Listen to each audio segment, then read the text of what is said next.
We thank Apt Electronics and Appliances, our title sponsor here on Live from My Office. The month is May, and Apt, of course, is your number one destination for the home and your number one destination for everything furniture. I sleep on an Apt mattress. I sit in an Apt recliner. I may have Apt furniture I've forgotten about. But with an upcoming expansion of the furniture showroom, which is going to provide an additional 30,000 square feet, I don't even know where they're going to put that. Apt is the perfect place to get inspired for a living room makeover and more. Maybe a complete home update if you like. Maybe a chair and a half, or maybe a recliner. Maybe a new mattress. All right, now I'm just channeling me.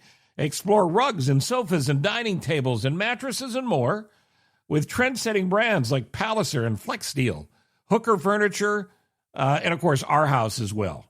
Visit the store in Glenview to shop stylish furniture in person or explore the collection at apt.com. For free and home delivery, professional installation, and complete satisfaction, shop Apt, pleasing people since 1936. And don't forget, if you use the promo code Cochran25, spend $150 or more, and they'll give you $25 back. Save $25 with the promo code Cochran25 in store and at apt.com. Welcome to Live from My Office, and once again, it's a great pleasure to say, and I guess this is a guy thing. Guys can go forever without seeing their friends and people they really care about, and then the minute you reconnect, it's like, old times. That's the case with my friend Mark Suppelsa. But Mark, I hope you feel the same way. Whenever we finish talking, I always wish we had more time together. It feels like every time I see you or talk to you, I feel like I'm in Minneapolis in 1988 KDWB radio. Very good. It never changes. And how many years has that been? That's exactly right. Minneapolis, you and I met there. And I think you went from Green Bay to Minneapolis to Chicago, if I remember the bounce right. And we used to play basketball in the parking lot of the radio station. For folks that wonder, and people think about you all the time, you're still in witness protection in Montana, I assume? Correct. Yes, my probation officer stops by once weekly and says you cannot cross the border into Illinois anymore because you did too much damage there. So I'm hiding here in the bunker. What is the most beautiful thing you see out your window today? Right there to my left would be the Swan Valley of the Rocky Mountains. And so essentially, we found this place 1994, and I walked out on the dock right over here, the then dock, and I said to Candace, my lovely wife, my knees are weak. I think we need to do this. Wow. And it was the lake. There's a lake, and the mountains are only 1.5 miles away. So you're basically, it kind of looks like Switzerland, and it's just hard to beat. I don't mean to. I'm not bragging. I'm just saying, wow, this. And I'm telling you, every morning with a cup of coffee, it's different than sitting in my house in Evanston, looking at a beautiful tree with a bird in the back. It's not quite the same. So that's why we're like, this is where it's going to be. For 30 straight years, I've told you I'm going to come see you. Maybe this year will actually be the year, because I remember when you told me you were moving to Montana. I knew you had the house in Montana. Yeah. And you were moving to Montana, and I went, they have winter there. And we did Minneapolis winters together. Minneapolis, I always said, was winter for professionals. Does it compare to Montana? Is it better or worse? I would say here's what I do like about the winter here. I am a downhill skier and a cross-country skier, and I have been for years. But in retirement, Candace actually says the downhill skiing has ruined her days on the beach. Our plan was maybe 2-3 months we'd go travel somewhere and just rent an Airbnb or rent a hut and sit on a beach in the Philippines or something. Well, we did that the first couple of years, but then COVID hit and we didn't travel. And so I continued my skiing, and I got a couple of ski passes because we've got a couple of beautiful ski mountains within 45 minutes of our place here.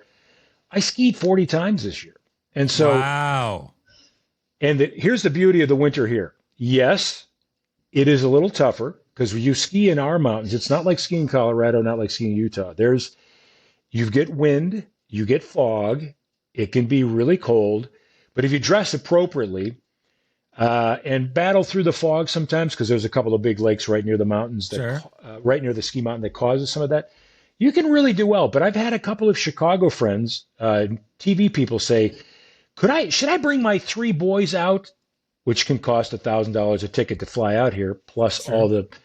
I said, Ben Bradley, I'm not going to recommend it because you could have a really bad week of fog and you'll be like, why did I do this? Go to Utah. Oh. So it can be challenging, but here's the deal. There's no Chicago type humidity. So when it's 15, it's 15. It's not 15 wet with like a 5 below. You're soaking, Sure. freezing because of the Sure. humidity. There's a difference. And you and Candace, I know, travel a lot, so you get out of there when you need to. If Yes. the winter turns out to be too much, and I assume the summers are spectacular. By the way, please say hello to Candace. As you know, I will. she's my favorite Suppelsa, she and your children. Yes. All right, so let me jump in here. First off, I have exciting news for you. You might have noticed I'm wearing a Survive 2025 hat. You've and survived thus far. Yes. Well, I mean, I think it's America's goal for 2025. I think it should be America's new catchphrase for the year. Here is the Survive 2025 shirt. That's awesome. And you're going to get one of each for appearing on the podcast today. Boy, that's going to be spectacular. I'm telling you, I will wear it. I will wear it. And you know, I'm in the reddest county in a Sure. very red state just by chance. And so surviving 2025, some of the Trump voters here might look at me like, what's that mean? Well, I don't here's know. the thing. Here's the thing. It doesn't have to be political, right? Right. Climate change, personal issues, health, whatever the case may be. I'm just looking to survive 2025. Right. And of course, it's about Trump. All right. So you and I share a love for broadcasting, traditional broadcasting. Mm-hmm. And everything we have in life is because we both did well. And that's a great thing.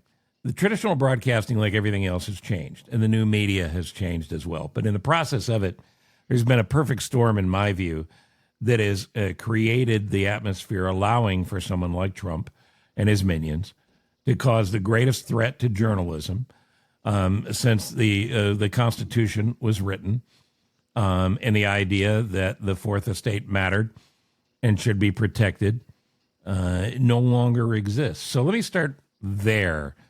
Are you at all optimistic that this can be saved, or do we have to do the best we can and hope for the best when it comes to journalism and telling people the truth about their leaders? You know, in the long run, I think there can be some saving of this Fourth Estate, but I'm more concerned about the last thing you said, which is we may be stuck in this for a generation or maybe more. I blame, number one, it all began with Rush Limbaugh on the radio. It started You're right. there. You're right. It started there in the late 80s, early 90s.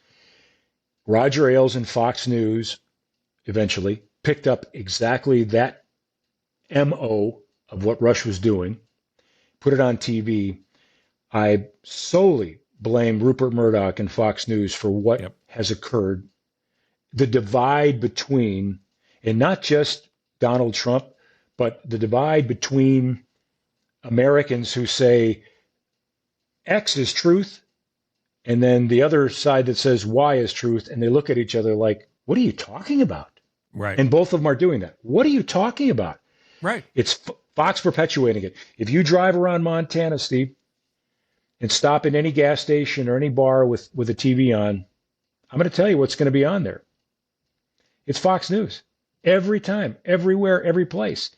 And if that's all you're hearing, you're in a time warp. You're in a bad zone of misinformation. And it's been proven.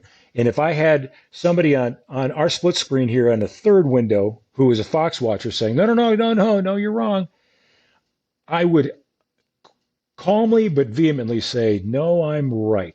Right. There are way too many lies being told, perpetuated on Fox that has created what we have today. And how do you stop that? I'm not sure yet. Yeah, and with the genie being out of the bottle, I don't know how you put it back in either, because the Democrats have done a terrible job of protecting the other side. And we in the world of entertainment and journalism, in my opinion, have done a terrible job of selling the fact that the truth matters and the truth is told. Just because you disagree with a story doesn't mean it's fake news. And I always tell people, find something you disagree with and then find out if it's true. Click a few more times. And if it is true, then accept that. Because you and I grew up in an era of newspapers, where in a newspaper or a 22-minute newscast at night, you would get a small flavor of everything. Mm-hmm. And it wasn't politically driven. As you well said, Fox's direction changed all of that. But it's been the perfect storm of politics, weak political parties, agenda-driven, and really bad defense of this medium that has gotten us to this point. And I worry for your kids, my kids, and my grandkids. Ignorance Powers power. And that's what's happening. That's what Sean Hannity feeds off of. Yep. That's why he makes his $28 million a year during his 1 hour show. That's why he was a Trump advisor. And that's what Trump is attempting to do. Keep people ignorant, and it helps those in power. You know, the other piece of that, though, and you may disagree with this, Trump has no agenda. Trump's agenda is Donald Trump. Trump gets up in the morning and he thinks, what will keep me in the headlines? What will feed that hole that will never be filled for me for attention? But also what will what will make me richer? What will somehow get more money generated for me? He has no ethics. He has no standards. He has no agenda. And frankly, he's not smart enough to understand the job that he has to do every day. The concern is the people that have surrounded him are agenda driven. And those are the ones that are steering the bus in a very scary place that is taking us backwards. The idea that we're stopping science, the idea that experts are now poo-pooed. Have you ever gotten on a plane and said, the cockpit door is still open, you go, hey, I saw a YouTube video. I think I got it from here. Why don't you go sit in the back and relax? I'll fly the plane. Or go into a hospital and tell the doctor, I was watching The Pit. I was streaming The Pit. I'm pretty sure I got the whole surgery thing down. It's maddening. Not to take you too far into the weeds, but you are spot on. Think Project 2025. Yep. Think the Heritage Foundation. Think Stephen Miller. These individuals have taken this administration, and I do believe Trump went, oh, okay, all right, well, yeah. I'll sell what you're trying to do here. Yeah. During my cabinet meetings in front of the cameras or during my news conferences. I use news lightly. Project 2025, not to bring you too far into the weeds, is what's behind all of this. If you read anything about it, and that's the Heritage Foundation, a right-leaning conservative foundation. Stephen Miller, who's White House, whatever he is, you've seen him on news conferences in the West Wing. Those guys, those people are driving this, and I believe Trump is just along for the ride, doing exactly what you said. Where can I make the family money? Where can I get in the headlines? Where can I look like the king? You guys tell me what. Maybe the only decision Trump has made is Elon Musk was, taking too many of the headlines, so he fired him, or he dismissed him, so to speak. But other than that, I think this whole thing is driven by a clan back there. Right. And I don't use clan lightly either. No, because there's a truth in the layering of that. The other thing that I just wish people would understand is, in the same way, whatever your job is, your business is, there are legal protections for it, and there are ethics and standards your business has to operate in. You run a local mechanic shop, you got to do a good job for your customers. You've got standards that apply to your profession. Real news is not hard to find. The New No. York Times, whether you like the New York Times viewpoint or not, the New York Times employs floors of lawyers to make sure that they stay between the white lines. CBS News, every major news operation does. WGN TV here in Chicago also made sure that you and your people were adhering to ethical standards. Sure. None of it's made up unless you're in primetime on Fox or in primetime on the fringe networks. And by the way, I'm not letting MSNBC off the hook either. They're way too far to the left, and they present the wrong picture there, too. I will say, though, and I've argued this with or debated this with a number of people, you may disagree with the opinion section of the New York Times. You may disagree with the opinion mouthpieces of MSNBC. Here's what does not happen versus what happens on OAN, Newsmax, and Fox. They don't lie. They don't lie. You know, you can say what you want about any MSNBC prime timer. They're going to give their opinion. You may disagree with it and say, "Well, that's baloney. I'm not. I don't espouse that." Here's the deal: they're not going to lie to you. They don't do that. That's right. They are more of a traditional, mainstream, even though it's left and maybe distasteful to a lot of people. They don't lie. Fox lies. They paid the $890 million because they lied about the Dominion voting machines. But that's just the tip of the iceberg with Fox every day. So that therein lies the difference. And you are right that the lawyers that are on, when I was doing investigative stuff, some of the hardest part was getting past the lawyers.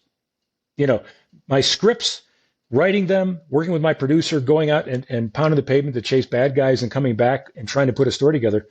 My producers or my news director loved it. Now we got to go to the lawyers. Okay, here we go. And right. That's how tough they were on us. There was no lying. There was no obfuscating. This was straight ahead mainstream, and I'm proud to say it, mainstream media that has been in this country in existence in a very good way for about 50 years. Now, there was yellow journalism back in the 20s, back in the 1800s, back in the 1700s. I mean, all those broadsheets were nasty, political. It probably makes this look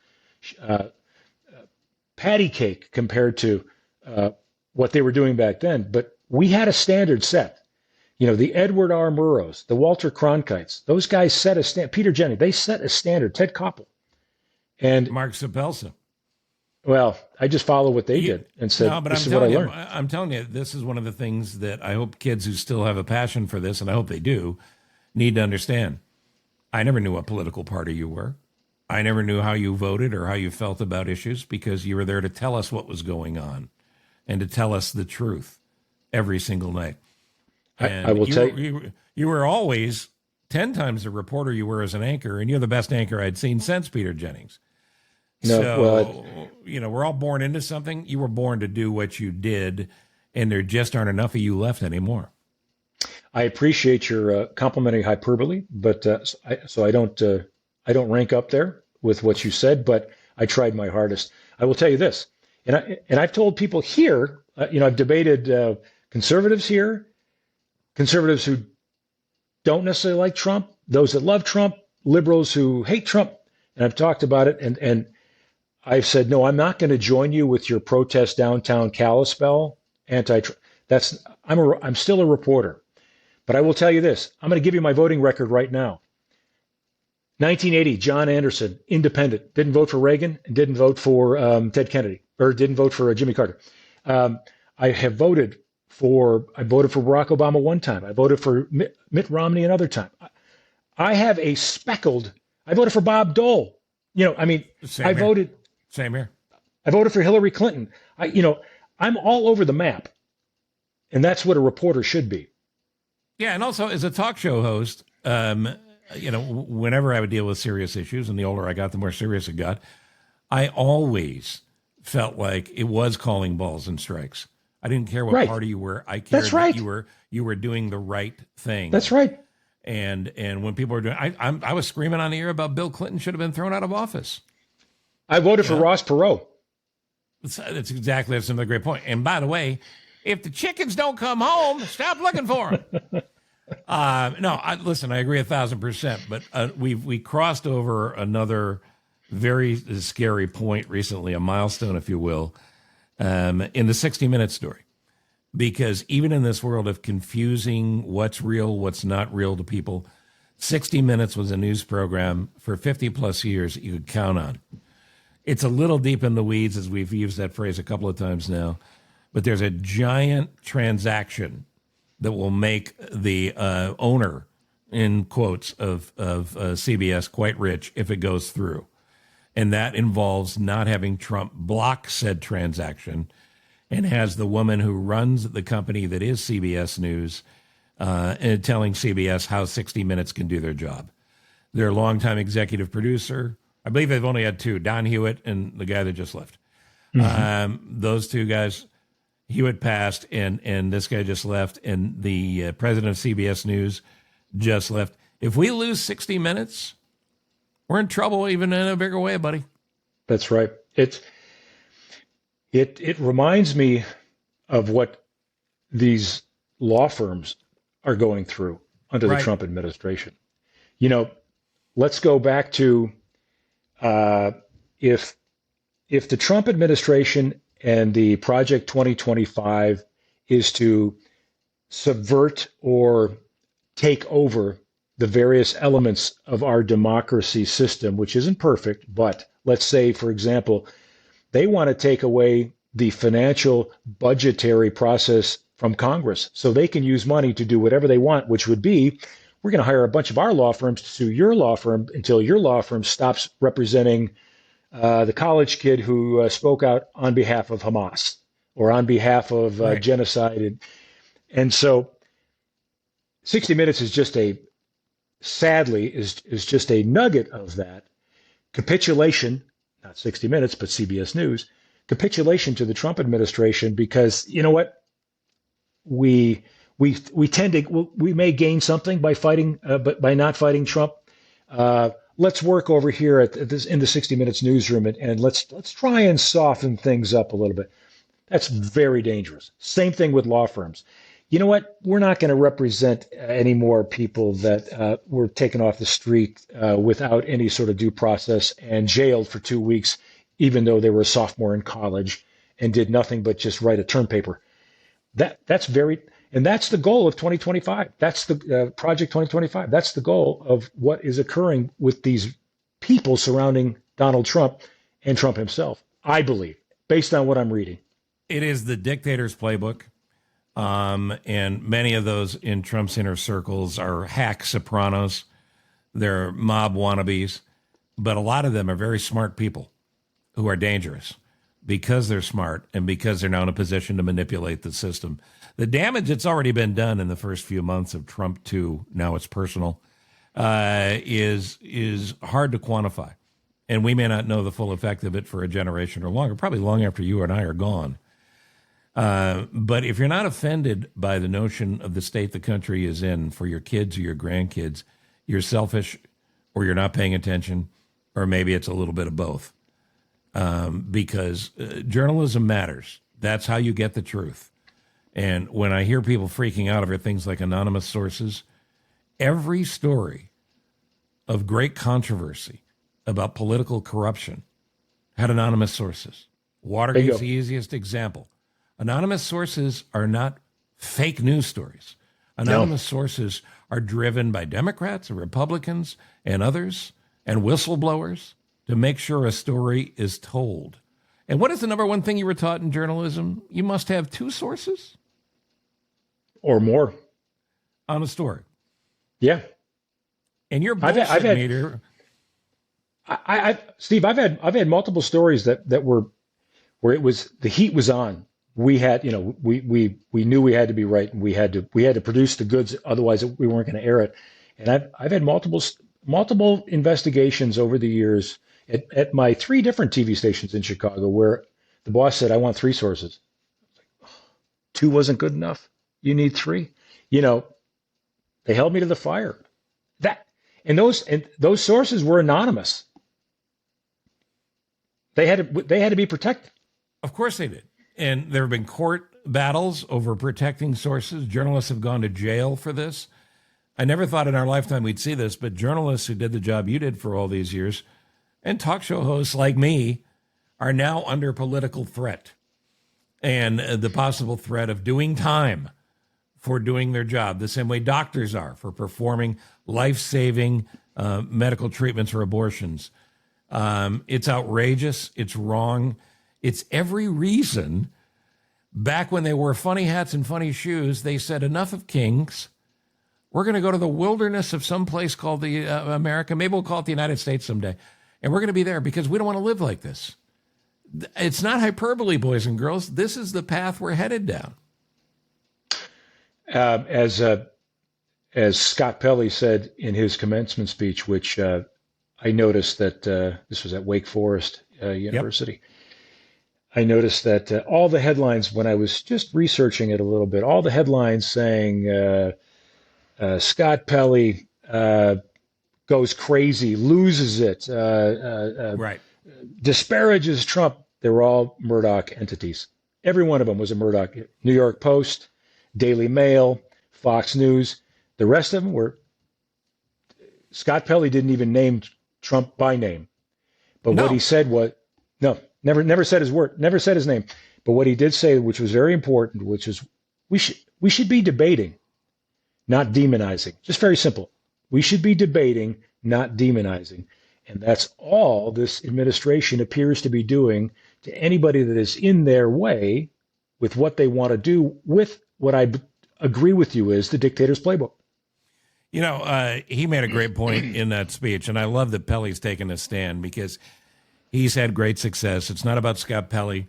It's about his concern, the concern you and I have as well, to stand up and say something and to use your platform, whatever your platform is, to fight for what's right and to tell the truth. He could have been fired for what he said at the end of the 60 Minutes program a month and a half or 2 months ago when he shot down this deal that was being made and the threat to journalistic independence at 60 Minutes. And all the point he was trying to make at Wake Forest was what any great commencement speaker would do, inspire 22-year-olds to go out and fight for what's right. And what's right is that we have journalists who can tell us the truth because we need to hear it. Now, there's a whole second, third, fourth, fifth layer that you have to fight through. The internet has changed everything, and it's not all good. But dig deeper. When you see a headline, if you were shocked by the headline, don't just agree with it.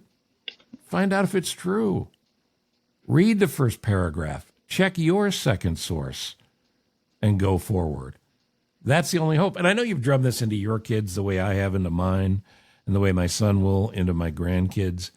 But I hope parents are doing this. And I just don't know if they are anymore. Well, and you know, I was talking to my son who lives in London and has been overseas since he graduated from college. He comes home here to America for vacations with us, but he sees a broader perspective. And, you know, he pointed out that there are a few things that the Trump administration has attempted to do or said they're going to attempt to do that he agrees with. For example, you know, double taxing an individual like my son who draws a salary from a British law firm. You know, there's some sort of taxation that America demands of him as because he's an American citizen still with his American passport. And that's duplicitous. That's you know, that he's getting double taxed. And so Trump is right. Get rid of that thing. You know, Trump saying, for example, that waiters and waitresses shouldn't be taxed on tips. More power to them. They probably don't make enough money. Period. You know, they can't afford housing in our community. The waiters and waitresses. You know, we have restaurants that would be thriving, but they're closed Monday, Tuesday, Wednesday because they don't have enough help because the waiters and waitresses can't afford to live here, so they can only commute a few times. Fine, those are fine policies. And going back to your point, so my son and I have an open debate, and my son, I just said, for example, when Trump banned the Associated Press from the Oval Office, news conferences, I was like, that's a red line for your father. Yeah, That's a red completely. line. And my son was like, I'm sure my son was concerned about it, but he was kind of like, yeah, well, it doesn't really affect him. It doesn't affect my neighbor who, voted for Hillary, but my other neighbor who voted for Trump. They're like, they'll manage. No, you don't understand. For me, that's a red line. So Right. we all have the different issues with this administration, pro or con. And I'm not saying everyone that I've heard is con, but the 60 Minutes issue and these law firm issues and these universities being told to toe the line, or we're not going to give you funding research for medical breakthroughs. Right. That's red line stuff for me. That's red line because that's not democracy. That's Yeah, that's because that's heavy-handed. even if you are a Trumper of the most ardent variety, you cannot believe it's okay for a shady Middle Eastern nation, out of the gosh darn good of their heart, to give the President of the United States a $400 million airplane. And by the way, I don't know if you heard, Mark, the library is going to have it afterwards because just like you, my public library had a jumbo jet. Exactly right. Exactly right. I mean, If it's a bribe, it's a bribe. It's insane that he gets away with this every day, and he keeps pushing the line farther because the Senate won't stop him. I don't know how they look in the mirror. I don't know how they answer their wives, husbands, boyfriends, whatever, their kids, grandkids. And if the Senate doesn't stop him and the judiciary is questioned every day, you better have journalists out there fighting because we're running out of people on our team.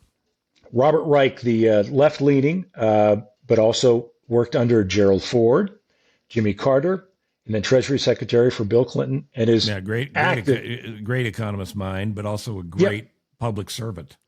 Yeah, and he continues to put stuff out saying, wait a minute, heads up, take a look at this. He sent something out 2 days ago that a friend of mine who was sent me saying, read this one. Within the big, beautiful budget bill, there's a little caveat in there that they pushed through, that passed, which clips the wings of the judicial system in America. That anytime there's an injunction, there is, again, gobbledygook wording that basically the White House can overrule some of these injunctions, and Congress passed it because it's tucked in there. Robert Reich pointed out, saying, this is the last bastion, this is the last wall against this administration for the things that they're trying to do. When people sue to say, no, you can't sue Harvard, you can't take Harvard's money away. Harvard sues. A judge says, wait a minute, hang on a second. There's an injunction here. White House, you must stop doing this until we can assess this. There's a little thing in that big budget bill that says the White House can overstep that. And all it takes is one sentence, two sentences that become a matter of law, and then it's impossible to overturn. And so you ask the question, what's the Senate doing? That's a great question.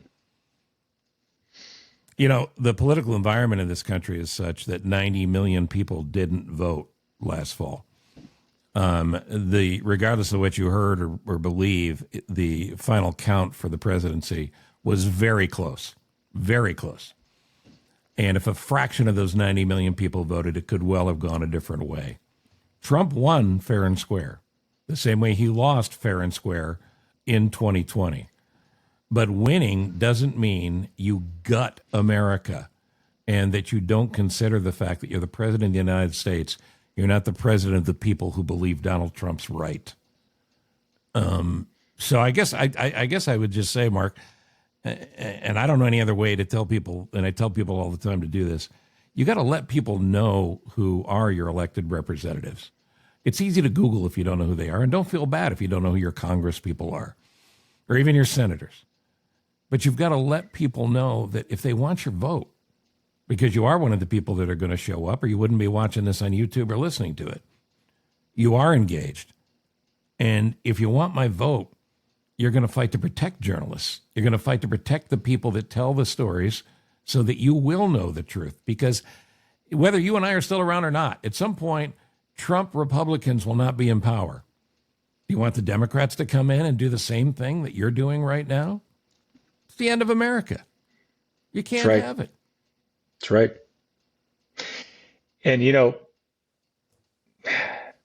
I do wonder if I used to think that when some of the things like early on when when Donald Trump was standing up there talking about injecting yourself with bleach, and I was like, oh, right, COVID stuff.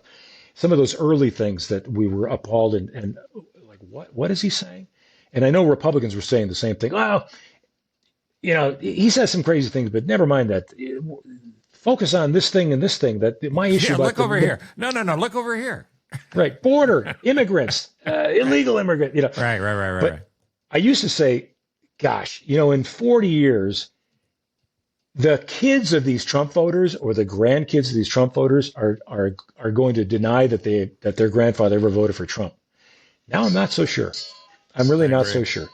I really think it's possible that in 40 years, we may have somebody that tries to mimic him because here's the playbook. Look at Orban, in Hungary. I mean, there are a number of Trump-like characters out there that have gained some power. America may see this again because of this. This is like 100 years of history going on right now. Right. And the question is, how do we survive 2025 and the next 3 years? How do we get through these 4 years? And how do the Democrats get out of their own way to run someone who is competitive? Honestly, I told Senator Durbin this in Illinois. I said, you lose to Trump twice. If you were a professional sports franchise, they'd take away your team. Right. It seems impossible that you could lose to Donald Trump twice, but yet the Democrats figured out a way to do it.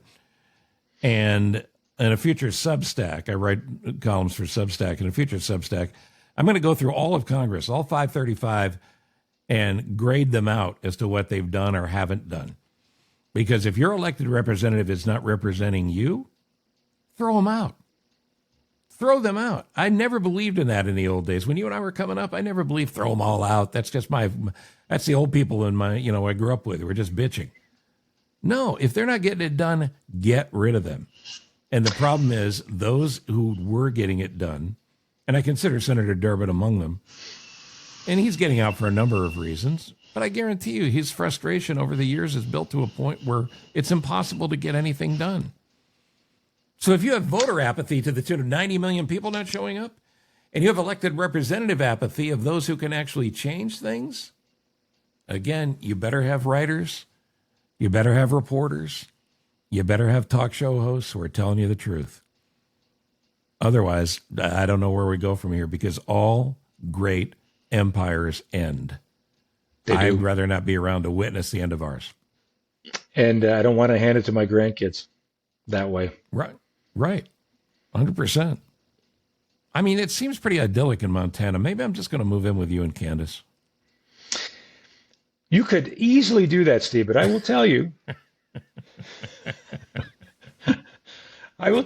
when you drive around certain parts of Montana and you see Confederate flags flying on the back of a pickup truck, or, you might say, well, so sometimes, and not everybody's that way here. Trust me, I need to be fair. But sometimes when somebody asks me about Montana, I say, it's a beautiful view where sometimes weird people get in the way. Yeah, that's great. That's great. That's great. Well, my friend, we miss you in Chicago and around the country. Folks watching on WGN for all those years. I'm glad you're happy and healthy. I'm glad your kids are doing great. Your daughter Ava is an up-and-coming songwriter in Nashville and a tremendous talent. And we're blessed in so many ways. And we're not just two old guys sitting on a porch waiting for our country time lemonade to be brought to us. We're bitching for the right reasons. That's right. And we're hoping that you, as listeners and people watching on YouTube and wherever you're seeing this, that you will take care of things. I'll leave you with this, because you and I both know a lot of good alcoholics. That's right. These are people who meant well, and they got on the wrong side of things, and hopefully they were able to turn it around. But there's a thing in AA that was told to me, and I come from the other side. I was an Olympic codependent. Right. I never helped my brother. People always go, oh, it's great what you did for your brother. My brother saved his own life. And you know what it's like. That's right. Yeah. So, Nobody could help me, right? You made a choice. I'm going to stop. But there was a great thing that an AA lifer told me, and it said, it's the hula hoop theory. And I said, what's the hula hoop theory?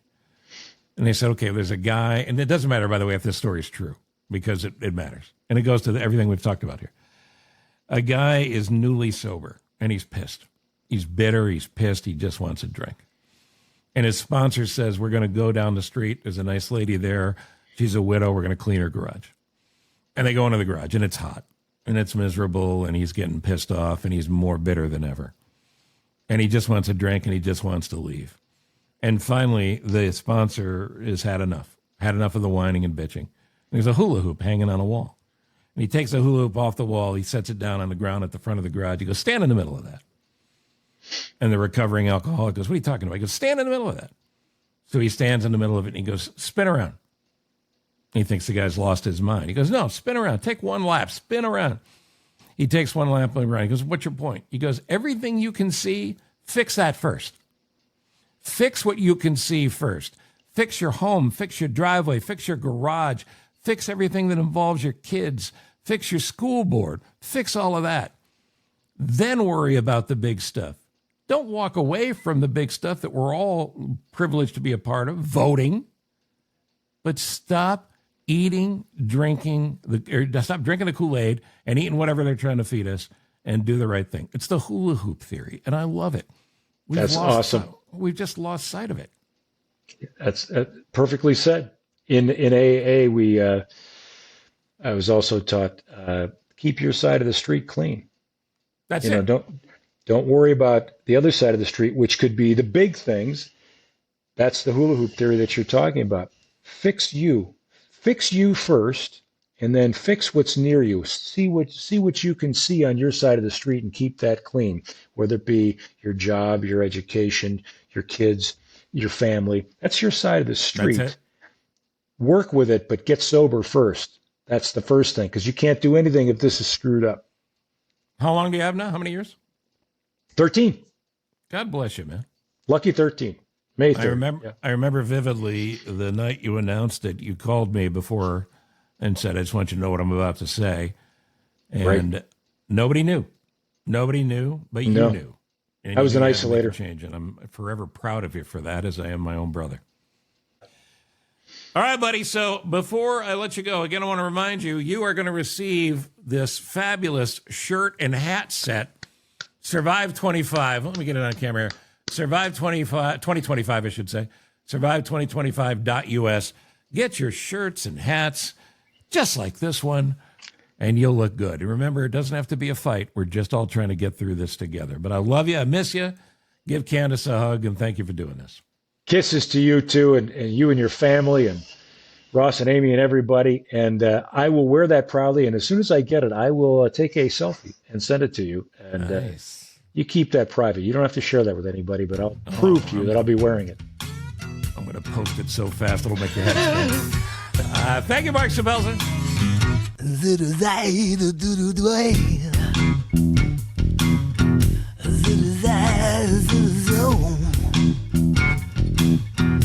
Thank you for listening to Live from My Office, a service of Monkey Run Productions.